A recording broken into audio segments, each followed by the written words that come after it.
in Trump's inauguration speech, he declared that the official policy of the United States is now that there will be two genders, male and female.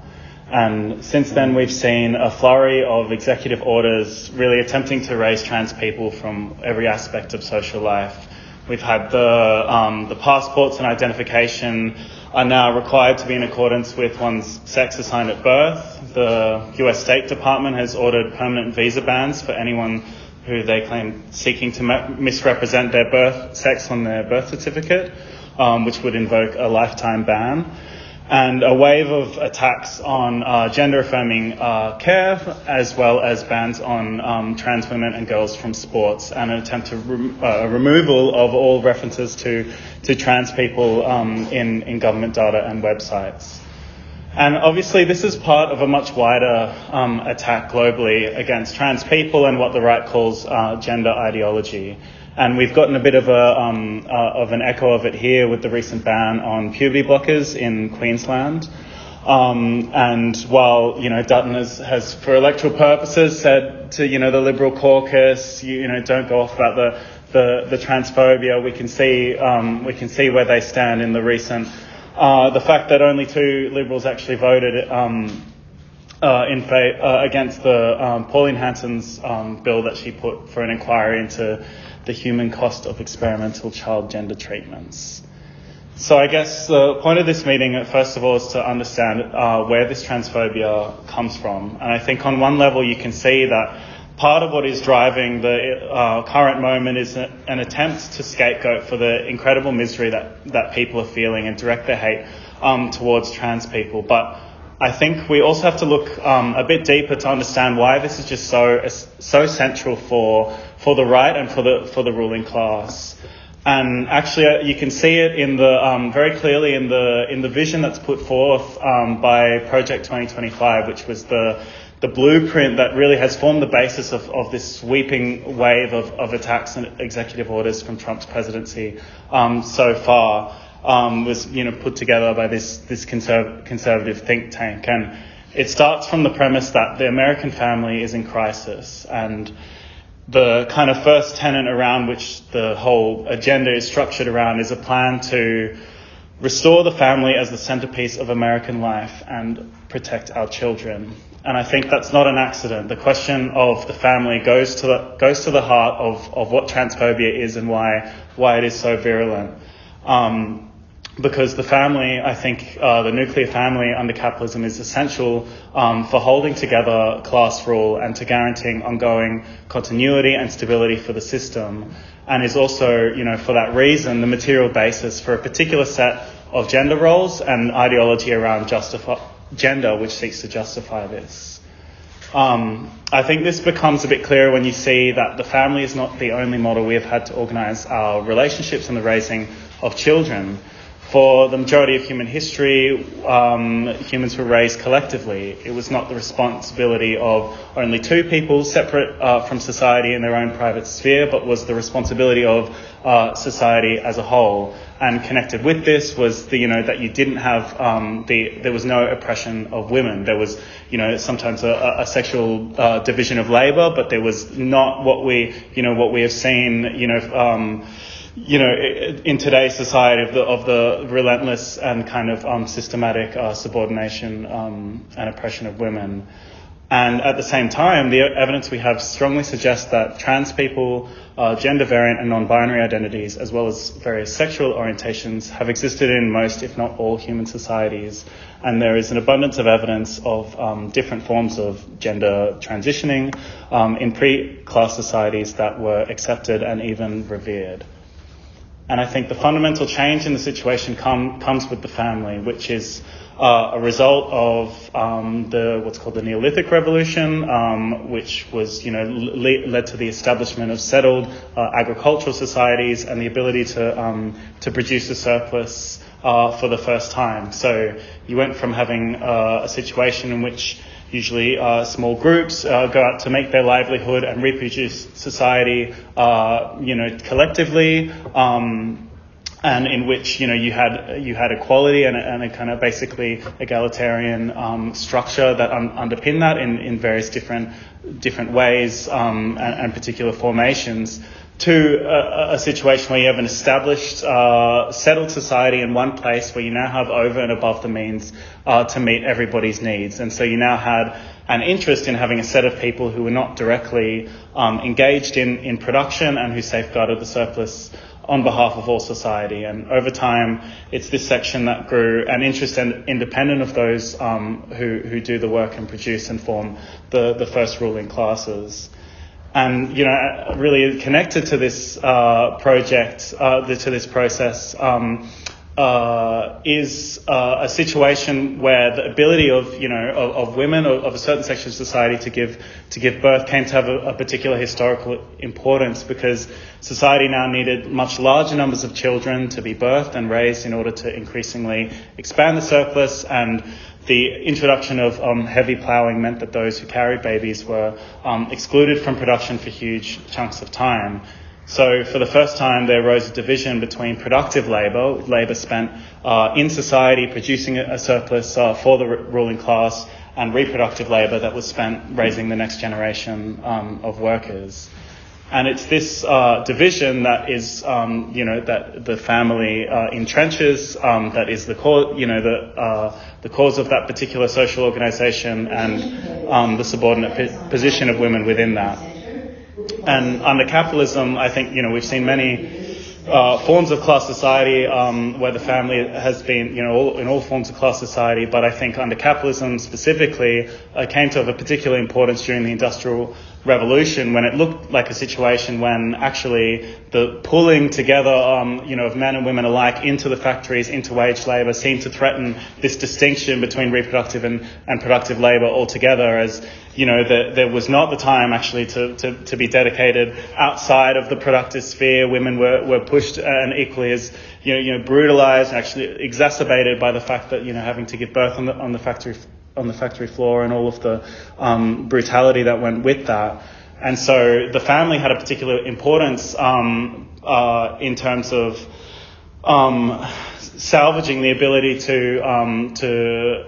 guarantee the next generation of workers, when actually the continuity, the stability of the system was threatened, and actually to offer a model in which you can exploit the husband at work and guarantee the next generation of workers, but also provide a place where the heart of a heartless world under capitalism, a place of love and care and sexual satisfaction that helps to reconcile its members to the harsh reality of capitalism and make them conservative in taking risks that might jeopardize that family unit. And I think you can see the absolutely integral role that the family plays under capitalism today. So in Victoria, if the cost of all of the domestic labour, which is done overwhelmingly by women, were instead the responsibility of the state, it would cost them $200 billion a year, which is about half of what they spend overall. And I think central to this is a particular conception of gender roles that match onto the division of labour that's created by the family. So you can see, women are meant to be submissive, caring, empathetic, willing to put others above themselves, interested in making things nice and clean, and love children with all their hearts, while men are tough and sensitive, in pursuit of things more than relationships, resilient and capable, and suited to the hard world of work and exploitation more than love and care. And I think, the idea that women are naturally suited to forms of labour that are extremely fundamental and important, but are systematically undervalued and under or unpaid, and that men are naturally suited to forms of labour that are ideologically actually quite overvalued and exalted, but in practice don't actually deliver on the expectations that men, that you're raised to expect in terms of material reward. I think this is the basis for the kind of sexism that runs through society. But it's also central to transphobia, because it's very important that this division is naturalized, and that, according to the ideology of the ruling class, it's the result of fundamental biological differences, where a society of opposite sexes, which are fundamentally opposed in their tendencies and inclinations and behaviour, but mutually compatible through their differences in the way that forms in the division of labour in the family. And you can see how the question of trans people and gender diverse people, calls into question these fundamental ideological foundations of the nuclear family. And you can see it in the the rise of the kind of far right and the alt right, and these particular kind of vision that's put forward by people like Jordan Peterson, who made his name off opposing discrimination against trans people. Well, I guess established himself in that way. But his agenda is all about asserting the fundamental differences between men and women, and that the oppression of women is justified because of this.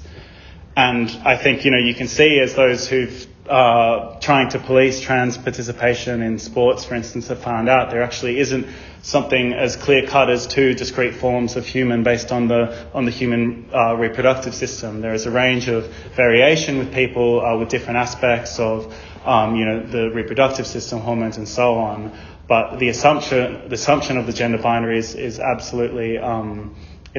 foundational. So I think, as well as the attempts at divide and rule, and I think connected to the sort of sexist backlash, I think we should understand the war on trans as an attempt to try and reinscribe gender roles and serve as a solution to a real crisis in gender relations and the family that we're seeing. That's connected to the general crisis in capitalism, that actually the vision that's put forward that of the heterosexual nuclear family where men have their certain roles and women have their certain roles is actually not working. You have the incredible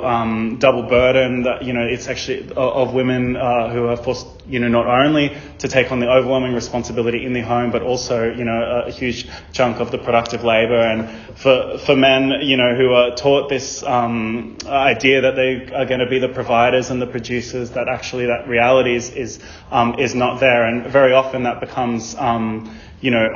concentrated into conflict and kind of abuse and violence within the nuclear family itself, but I think speaks as well to a broader crisis in gender relations, that the transphobic thing is an important weapon in trying to fight against. So I wanted to finish with what is to be done, because I think on one level I think what this analysis provides is showing that the need to fight back against transphobia and sexism, and really the oppression of queer people more generally as well, is connected to a struggle of our class against the ruling class that sees in the family a means to exploit us better and to oppress us more thoroughly. But I think it also means that to get full liberation, we need to go much further than fighting back against the wave of repression, and actually aspire to a revolutionary transformation of society that can take the private reproductive labour that is done in the home and make that the responsibility of all of society, which is something we've seen glimpses of in history at the high points of revolutionary struggle. So in the Russian Revolution, there were absolutely transformative changes in order to not only address the inequality under the law between men and women, as well as address homophobia, decriminalise homosexuality, legalise same-sex marriage. There's also an attempt to actually strike at the foundations of the nuclear family by in desperate conditions providing 90% of the population being able to be fed communally, having laundries and nurseries and kitchens and so on provided by society, and trying to actually transform the situation. You had, inspired by the Russian Revolution, another revolution in Germany, which opened up a wave of sexual liberation, of kind of queer liberation, that led to actually, the Sex Institute established by Magnus Hirschfeld, which was the first sex change surgeries were performed there before it was all smashed by the Nazis, which gives a glimpse of what is possible in, very different, inspiringly far progress given the situation at the time, and shows the potential for liberation.